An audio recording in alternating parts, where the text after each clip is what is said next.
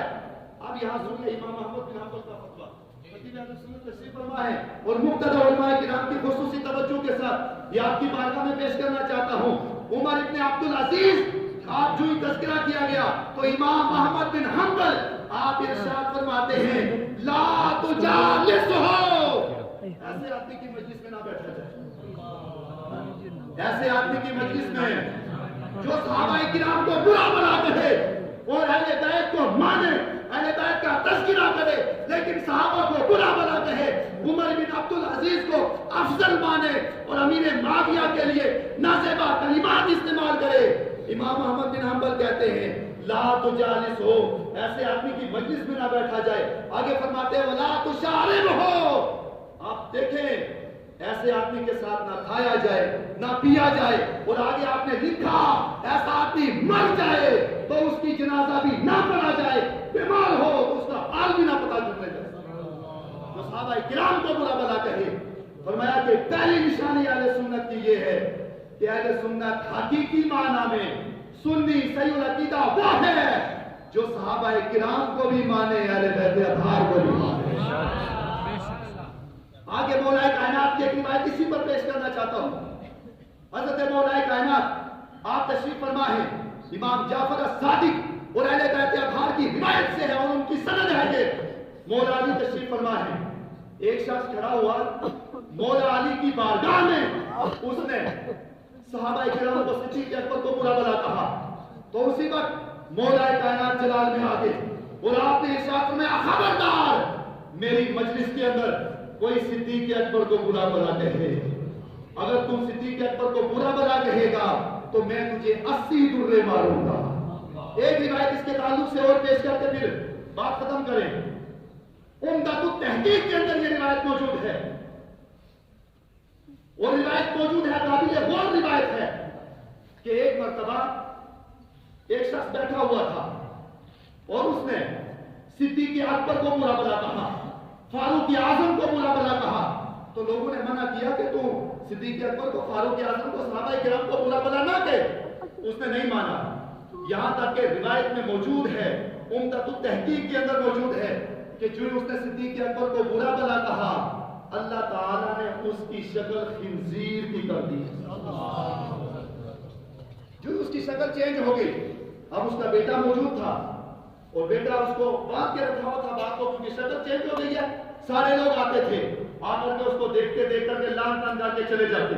اتنے میں ایک آدمی آیا، اس نے کہا بیٹے کو پوچھا، عمدۃ التحقیق کو اٹھا کر کے دیکھے، پوچھا کہ یہ بتاؤ آپ کے والد کی شکل کیسے بدل گئی؟ اس وقت بیٹا یہ جواب دیتا ہے کہ میرا والد یہ نماز بھی پڑھتا تھا، یہ روزہ بھی رکھتا تھا، یہ زکات بھی دیتا تھا، یہ حج بھی کرتا تھا، یہ مجلسوں میں بھی آتا تھا، یہ علی علی کے نعرے بھی لگاتا تھا، لیکن اس کا عالم یہ تھا کہ یہ صدیق اکبر کو برا بلا کہتا تھا، فاروق اعظم کو برا بلا کہتا تھا، امیر معاویہ کو برا بلا کہتا تھا۔ اللہ تعالیٰ نے اس کی شکل کو تبدیل فرما دیا۔ اب اس پر میں ایک چیلنج کرنا چاہتا ہوں اپنے مادر علمی سے، جو لوگ صحابہ کرام کو برا بلا کہتے ہیں، ان پر لعن طعن کرتے ہیں، ان کے لیے نازیبہ جملے استعمال کرتے ہیں، ان کے لیے ہمارا کھلے عام چیلنج ہے، اگر وہ نہیں مانتے اس روایت کو اور وہ سمجھتے ہیں کہ یہ روایت صحیح نہیں ہے، یہ روایت موضوع ہے، یہ روایت من گڑت ہے، ہماری مرضی، ہم صحابہ کو جو چاہیں گے وہ کہہ دیں گے، ان کے لیے کھلے عام چیلنج ہے کہ ویڈیو بنائیں، لائیو آئیں، لائیو آ کر کے صدیق اکبر کو، فاروق اعظم کو، صحابہ کرام کو برا بلا کہیں، اگر اسی وقت شکل خنزیر کی نہ ہو گئی ہمیں آ کر کے پکڑ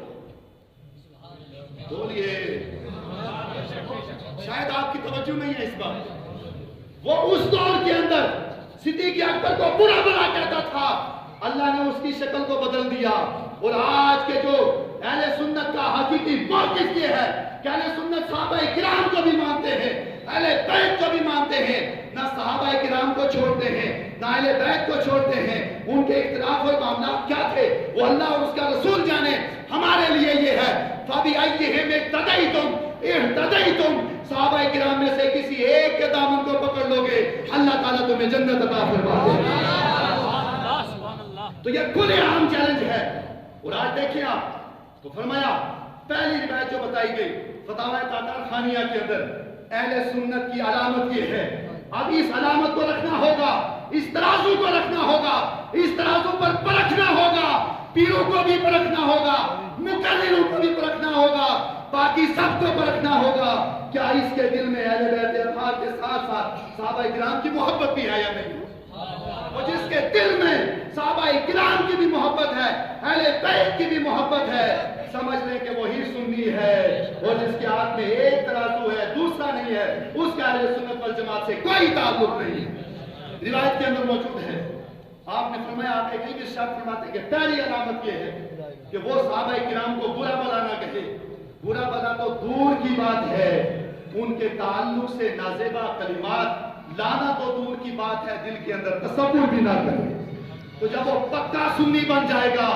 آپ اس کے لیے سنیے، یہی آدمی جب قیامت کے دن اللہ کی بارگاہ میں کھڑا ہوگا تو اس کا عالم یہ ہوگا کہ اللہ تبارک و تعالی اسے جنت عطا فرمائے گا۔ اور نہج البلاغہ کے اندر یہ روایت موجود ہے، مولا علی ارشاد فرماتے ہیں، یہ اس کا پرنٹ بھی ہمارے سامنے موجود ہے، مولا علی ارشاد فرماتے ہیں کہ عن قریب میرے تعلق سے دو گروہ آئیں گے، ایک گروہ وہ ہوگا جو مجھے ہاتھ سے بڑھائے گا، اتنا بڑھائے گا کہ یہ کہے گا کہ معاذ اللہ علی تو خدا کا رب ہے، معاذ اللہ استغفر اللہ، اتنا بڑھائے گا۔ اور دوسرا وہ طبقہ آئے گا جو بوجھ میں گر جائیں گے، پوچھا گیا مولا کائنات آپ بتا دیں سواد اعظم کون ہے؟ تو مولا علی ارشاد فرماتے ہیں اتبعوا سواد الاعظم، سواد اعظم کو مضبوطی سے پکڑ لو۔ سواد اعظم ہے کیا؟ تو فرمایا سواد اعظم اہل سنت والجماعت ہے۔ بے شک سبحان اللہ۔ اپنی بات ختم کرتے ہوئے آپ کا ہمارا یہ مادر علمی